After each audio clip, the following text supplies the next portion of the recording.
दोस्तों नमस्कार, कैसे हैं आप सभी लोग। एक बार फिर आप सभी का स्वागत है बीडीएफ न्यूज़ पे। मैं हूं देवनाथ पांडे। दोस्तों दिल्ली में किसी ज़माने में कुख्यात गैंगस्टर जितेंद्र गोगी की दहशत हुआ करती थी, लेकिन जब 24 सितंबर 2021 को दिल्ली के रोहिणी कोर्ट में गोगी की हत्या कर दी गई, उसके विरोधी गैंग के बदमाश यानी कि टिल्लू ताजपुरिया गैंग के बदमाशों ने जितेंद्र गोगी को उस वक्त मारा जब उसे पुलिस कोर्ट में रोहिणी कोर्ट में पेशी पर लेकर गई थी। लेकिन उसके बाद उसका विरोधी गैंग टिल्लू ताजपुरिया भी साल 2023 में मारा गया दिल्ली के तिहाड़ जेल में। इन दोनों गैंग के आकाओं की हत्या के बाद लग रहा था कि दोनों गैंग के बदमाशों की तो हत्या हो चुकी है, तो अब दिल्ली में शांति व्यवस्था बरकरार हो जाएगी, लेकिन ऐसा नहीं हुआ। आज भी दिल्ली में टिल्लू ताजपुरिया हो या फिर जितेंद्र गोगी, दोनों गैंग के बदमाश एक्टिव हैं और दोनों ही अपने अपने तरीके से अपराध करते हैं। लेकिन आज मैं जो आपको दिल्ली के गैंग वॉर की मैं कहानी बताने जा रहा हूं, ये गोगी गैंग के बदमाशों की कारस्तानी है। जब दिल्ली में एक सैलून के अंदर घुसकर गोगी गैंग के बदमाश दो लोगों को गोली मारते हैं और उन दोनों आरोपियों की पहचान फिलहाल हो चुकी है और अब कहा जा रहा है कि वो दोनों ही बदमाश जो है गोगी गैंग से उनके ताल्लुक हैं। तो दिल्ली के नजफगढ़ की ये घटना है 9 फरवरी 2024, यानी इसी महीने अब से 5-6 दिन पहले की। अब आप सोच रहे होंगे कि मैं इतनी पुरानी खबर आपको क्यों बता रहा हूं। तो देखिए, पुरानी खबर दरअसल बताने का उद्देश्य ये है कि आपको पता है कि 5 दिन पहले ये घटना हुई है, लेकिन मैं आपको जो जानकारी बताता हूँ वो बिल्कुल अलग बताता हूँ और जो भेड़ चाल होती है, भेड़ चाल से बिल्कुल अलग बताता हूँ। तो आइए बिना देर के शुरुआत करते हैं और आपको इस हत्याकांड से जुड़ी हुई एक एक बातें बहुत ही विस्तार से जैसे मैं बताता हूं वैसे ही बताऊंगा। तो उम्मीद है आपसे इस वीडियो के अंत तक बने रहिएगा। नमस्कार, मेरा नाम है देवनाथ पांडे और आप देख रहे हैं बीडीएफ न्यूज़ की क्राइम सीरीज खलनायक, जिसमें रोजाना हम आपको ऐसे ही अपराध की कहानियां, खबरें सुनाते रहते हैं। सबसे पहले मैं आपको एक तस्वीर दिखाऊं तो मौजूदा जो घटना का मैं जिक्र कर रहा हूं, ये घटना है 9 फरवरी 2024 की, जब दिल्ली का एक सैलून है दिल्ली के नजफगढ़ इलाके में और यूनिसेक्स सैलून है। तो यहाँ पर आपको महिला हो या फिर पुरुष हो, दोनों तरह के कर्मचारी आपको देखने को मिलेंगे। लेकिन ये सैलून अचानक चर्चाओं में उस वक्त आ गया जब दो आरोपी इसमें घुसते हैं और दोनों आरोपी पहले तो किसी का पता पूछते हैं और जब पता बताया जाता है तो उसके बाद फिर गोलियां चलने की आवाज़ें आती हैं और फिर 2 हत्याएं हो जाती हैं। उसके बाद पुलिस आती है, सीसीटीवी फुटेज खंगालती है और फिर 2 आरोपियों के चेहरे निकलकर सामने आते हैं, जिनमें से एक का संबंध गोगी गैंग से जुड़ा। फिर बाद में मालूम चला कि दोनों के संबंध गोगी गैंग से हैं।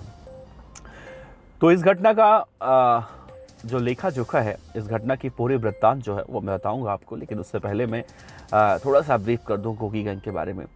देखिए दोस्तों, गोगी गैंग जब एक ज़माने में दिल्ली में दहशत हुआ करती थी, तो कहा जाता था कि जितेंद्र गोगी जिसकी हत्या करता था उसे 40-50 गोलियां मारता था और यही उस गैंग की दहशत बढ़ाने की जो एक तरह से हम कहें कोशिश हुआ करती थी।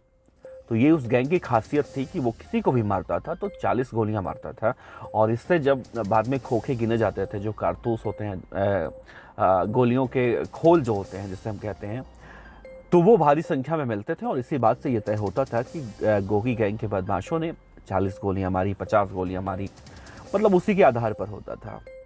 और इसका मेन मकसद दरअसल ये होता था कि गोगी गैंग की दहशत जो है बरकरार रहे। खैर, गोगी मरा, गोगी की हत्या हुई, उसके बाद ये गैंग शांत हुआ। लेकिन देखिए, मुझे याद है मैं जब गोगी की हत्या हुई थी तो मैं इस खबर को कवर कर रहा था और इस पर मैं फॉलो भी कर रहा था और आप को एक एक जानकारी मैं बता रहा था। तो मुझे अभी भी याद है, गोगी गैंग दरअसल बदले के लिए भी जानी जाती है और उस वक्त गोगी गैंग के बदमाशों ने गोगी की हत्या के बाद एक कसम खाई थी कि जब तक टिल्लू ताजपुरिया की हत्या का बदला हम नहीं ले लेंगे तब तक चैन से नहीं बैठेंगे।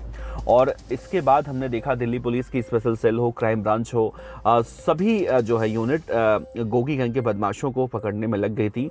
लेकिन उसके 1 महीने के अंदर अंदर, चाहे वो हम देखें, एक गैंगस्टर था टिल्लू ताजपुरिया का जिसका नाम दीपक था, वो मारा गया था और एक टिल्लू गैंग का फाइनेंसर था, उसकी हत्या हुई थी जब जगुआर कार में वो जा रहा था। अपनी गर्लफ्रेंड से मिलने।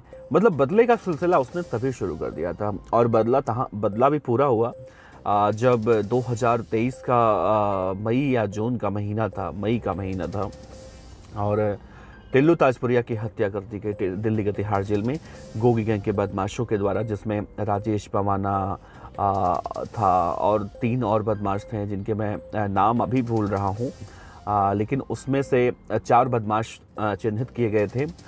उन्हीं में से एक बदमाश था दीपक टुंडा। दीपक टुंडा ने अभी हाल फिलहाल में एक याचिका लगाई थी कि वो शादी करना चाहता है।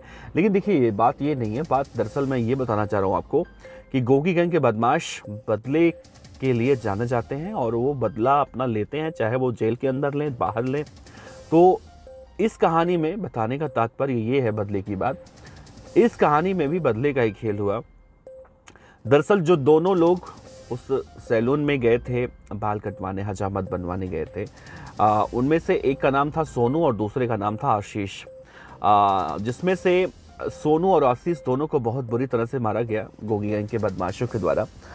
लेकिन इन्वेस्टिगेशन के बाद अब ये जानकारी निकल कर सामने आ रही है कि सोनू जो था वो आशीष का दोस्त था और आशीष जो था वो खुद एक अपराधी था। उसके ऊपर भी 1-2 केस दर्ज बताए जा रहे हैं और गोगी गैंग के बदमाशों से उसकी कुछ रंजिश चल रही थी। लेकिन ये रंजिश देखिए वैसे चलते से गैंग वॉर का खेल होता है और रंजिश के बाद जहाँ कोई अकेला पाता है वहाँ किसी को ठोंक देता है। कुछ इस तरह की कहानियाँ इस केस में भी हुई। तो जो गोगी गैंग के बदमाश हैं यानी जो हत्यारे हैं वो लगातार रेकी कर रहे थे इन दोनों की कि कब मौका मिले और कब इन्हें मार दिया जाए। तो इससे पहले भी वो उस सैलून में आए थे और वहाँ पूछताछ करके गए थे कि क्या दोनों आए हैं, तो उस वक्त वो नहीं आए थे, तो वहाँ से वो चले गए थे। लेकिन जैसे ही आए वो आते हैं और सैलून का जो स्टाफ होता है मेल फीमेल दोनों पहले तो यही समझते हैं कि कोई कस्टमर आए हैं, लेकिन जब गोलियां चलने की आवाज़ें आती हैं भयभीत हो जाते हैं। सब कुछ सीसीटीवी कैमरे में कैद होता है, तो फिर वहाँ का मंजर जो होता है वो बहुत ही भयावह होता है। अब आप ही सोचिए जहाँ पर गोलियां चल रही हों और वहाँ पर मंजर क्या होगा। देखिए इसमें सबसे अलग बात ये है कि एक चीज़ मैं देखता हूँ कि बदमाश जिसकी हत्या करने के लिए आते हैं सिर्फ उसी को मारते हैं और वहाँ पर कोई भी और व्यक्ति हो तो उसको नहीं मारते हैं। और ये बातें हम जब सिद्धू मूसेवाला की हत्या हुई थी तो गोल्डी बराड़ का बयान आया था, उनका बदमाशों का यही कहना था कि हमें जो टारगेट मिलता है, हमारे जो दुश्मन होते हैं, हम सिर्फ उन्हें ही मारते हैं, किसी और को नहीं मारते हैं। तो यहाँ भी वही हमने देखा, गोगी गैंग के बदमाश जो थे अपने टारगेट को अचीव करते हैं, यानी उन बदमाशों को मारते हैं, लड़कों को मारते हैं, जिनमें से एक पर क्रिमिनल केस दर्ज है आशीष पर। सोनू के बारे में जानकारी नहीं आई है, लेकिन सोनू उसका दोस्त था तो इसलिए वो भी मारा गया। लेकिन कहा जा रहा है कि सोनू को बहुत ज़्यादा गोलियां मारी गई हैं, सिर्फ वैसे ही जैसे गोगी मारा करता था अपने बदमाशों को, अपने गैंग के बदमाशों, विरोधी गैंग के बदमाशों को।